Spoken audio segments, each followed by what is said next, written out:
Bagaimana sebenarnya tingkat kerawanan dari aplikasi Sirekap ini? Kemudian kelemahan apa saja yang ada di dalamnya? Kemudian seberapa besar memang celah terjadinya kesalahan dalam aplikasi Sirekap? Saya akan tanyakan langsung kepada Chairman Indonesia Cyber Security Forum, Ardi Suteja. Selamat malam, Pak Ardi. Selamat malam Mbak Caca. Pak Ardi, tadi kita sempat menyaksikan bersama ya Ketua KPU Jatim Teddy Kurnia setidaknya menyatakan bahwa servernya down, kemudian setelah nyala kembali ada perubahan dari angka-angka tersebut sehingga tadi dinyatakan yang keliru itu sistemnya, keliru oleh sistem, tidak diketik sendiri. Bagaimana menjelaskan ini secara teknisnya sebenarnya, Bapak? Ya jadi gini ya, ini memang kita banyak mendengar ya kekisruhan ini terjadi di mana-mana ya. Tapi secara teknis sebetulnya semua ini mungkin terjadi ya.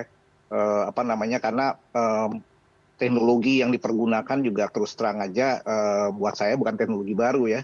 Kalau tadi sempat disinggung masalah teknologi optical character recognition, itu OCR itu kan dari zaman saya ikut masuk kuliah dulu ya, ikut proyek perintis itu udah ada gitu. Jadi waktu kita ujian itu pakai pensil 2B itu di bulan itu udah ada teknologi, jadi bukan sesuatu yang baru gitu. Jadi dan kedua juga ada satu hal yang kita lupa ya.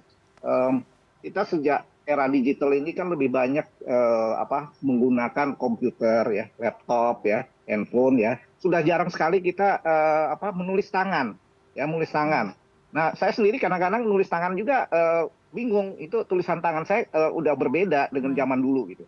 Nah, sehingga ini juga mungkin merupakan faktor juga, sehingga OCR-nya itu bisa salah membaca apa yang ditulis oleh petugas di lapangan ya.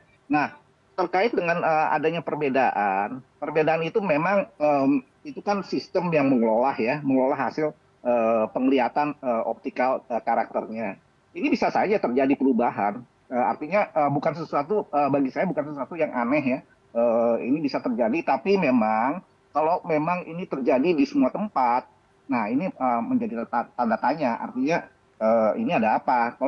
Kalau cuma di beberapa tempat ya, mungkin masih bisa kita lihat dari masalah teknis ya, teknis. Tapi kalau ini terjadi generik hampir di semua daerah, aduh, ini juga menjadi tanda tanya. Saya sebagai seorang yang memang berkecimpung di bidang keamanan digital ya, ini jadi tanda tanya tersendiri. Sehingga apakah saya bisa mengartikan tanda tanya itu ada kemungkinan kesengajaan di dalamnya?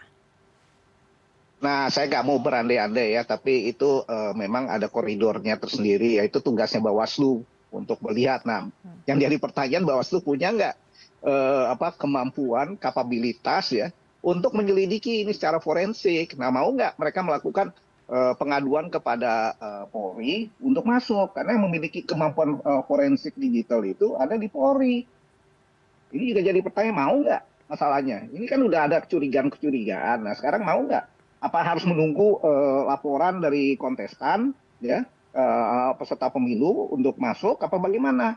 Nah, ini juga perlu dilihat dan tidak bisa diasumsikan secara gamblang, tapi memang harus dilakukan audit forensik digital yang lebih komprehensif untuk menelusuri di mana persoalannya, apa benar. Dan semua asumsi-asumsi yang sekarang muncul itu harus dibuktikan. Nggak bisa kita bilang, oh ini ada kecurangan, ini nggak benar. Itu harus dibuktikan secara forensik. Dan ada aturan mainnya ya secara regulasi dan undang-undang, itu kita harus pakai koridor itu. Nggak bisa kita serta-merta menuduh siapa yang bersalah ya. Tapi yang jelas kita juga harus paham yang namanya teknologi ini. Kita ini hanya konsumen. Ya, teknologi ini semua tidak ada yang sempurna ya. Kelemahannya pun ada. Sehingga kita juga harus menyadari hal itu. Jadi harus ditelisik lebih dalam bahwa bisa saja bukan masalah sistem down server ini aja ya, Pak ya? Betul, down server itu banyak sebabnya juga ya. Artinya bisa juga terjadi overload pada data entry ya dalam proses. Kedua juga kita nggak tahu desain arsitekturnya di masing-masing KPU di daerah itu seperti apa. Mereka punya kapasitas pengolahan datanya seperti apa, storage-nya seperti apa, di mana mereka menyimpan data itu kan juga jadi masalah. Karena selama ini tidak pernah ada transparansi yang menjelaskan pada masyarakat semua ini, padahal kita tahu ini namanya KPU daerah, Hmm. itu kan lembaga publik. Artinya ini menggunakan duit masyarakat, duit dari pajak. Nah, kita berhak tahu dong apa namanya yang namanya transparansi penggunaan Baik. teknologi dan siapa yang menggunakannya. Nah, ini jadi masalah. Baik, Pak, tadi dikatakan bahwa setiap aplikasi lah, setiap teknologi tentunya punya kelebihan dan juga kelemahannya masing-masing dan sangat amat tergantung dan bergantung pada pemakainya. Nah, sebenarnya serumit apa sih, Pak, untuk pemakaian teknologi ini? Apakah memang para pemakainya ini harus diberikan pelatihan khusus atau sebenarnya ini cukup mudah untuk dimengerti? Nah, kita kan ada istilah ya, istilah gaul namanya gaptek. Ya, gaptek. Saya juga harus bilang, harus berani ngakui mengatakan saya juga gaptek sebetulnya. Ya. Makanya saya bilang tidak semua orang tuh merasa dirinya paling hebat soal teknologi, ya. Apalagi menggunakannya. Sekarang kita beli handphone sederhananya. Kita beli handphone, ada yang nggak ngajarin kita pakai handphone? Yang jual jelas nggak, ya. Kita diarahkan untuk belajar sendiri secara mandiri, belajar pakai handphone. Sama juga dengan teknologi yang mengolah pengumpulan suara ini. Sekarang bimbingan teknisnya atau bimteknya itu berapa lama? Pernah nggak diuji? Apakah mereka orang yang dilatih ini sudah dicek berulang-ulang untuk Hmm. menggunakan teknologi ini, kecakapannya ya. Hmm. Itu kan harus ada yang ujian, harus ada diuji. Nggak mungkin orang dikasih komputer dilepas begitu aja ya, jadi liar kan. Ini harus ada pembinaan, bimtek yang cukup waktunya, harus ada simulasi, dan itu simulasi harus dilakukan secara berulang-ulang Baik, sampai yang menguji, ada yang menguji, baik. gitu. Kemudian Pak, sebenarnya dalam sistem server KPU yang tadi teknologinya sudah Bapak sebutkan, apakah memiliki algoritma, memakai algoritma? Karena beberapa hari yang lalu, tepatnya tanggal 16 Februari 2024, Timnas salah satu pasangan calon ini menyebutkan server KPU memiliki algoritma yang dapat diatur. Apakah memakai algoritma, Pak, teknologi tersebut? Semua teknologi pasti ada algoritmanya, ya. Jadi bukan spesifik di KPU, tapi ya algoritma itu adalah programming ya, kode programming yang memungkinkan eh, isinya itu bergerak atau berfungsi untuk bisa melakukan transaksi ya atau pengolahan data. Nah, yang jadi masalah bukan di algoritmanya, tapi infrastruktur perangkat kerasnya itu bagaimana? Ini kan masalah kita ada dua aspek ya. Kalau kita lihat masalah risiko, itu bukan hanya di algoritma, bukan hanya di konten, tapi yang paling pokok adalah bagaimana di dalam perangkat kerasnya. Ya, kita bicara masalah rantai pasoknya. Dari mana pengadaan ini dilakukan, bagaimana pengadaan ini prosesnya dilakukan, apakah penunjukan langsung atau bagaimana, bagaimana ini dari mana barang ini diperoleh ya.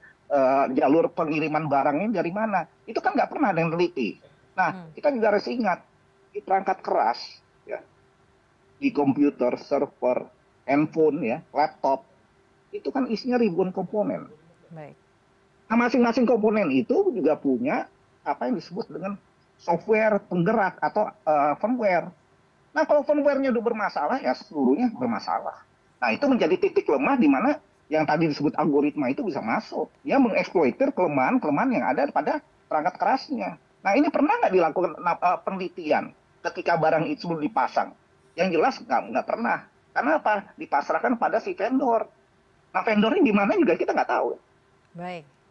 Baik Pak Ardi, salah satu kata kunci yang setidaknya bisa saya rangkum, jangan kemudian menyederhanakan teknologi yang sebenarnya sekompleks ini ya Pak Ardi ya. Betul, dan kita jangan anggap enteng ya. Baik, Teknologi ini semakin hari semakin rumit, semakin canggih ya, semakin kompleks. Yang namanya peretas pun juga mengikuti perkembangan teknologi sehingga baik. pola penyerangannya juga semakin kompleks. Baik, terima kasih. Semoga ini masih berlangsung, ada evaluasi-evaluasi yang bisa dilakukan sehingga nanti hasilnya benar-benar bisa jujur dan adil untuk rakyat Indonesia semuanya. Terima kasih Chairman Indonesia Cyber Security Forum Ardi Suteja telah bergabung bersama kami malam hari ini di CNN.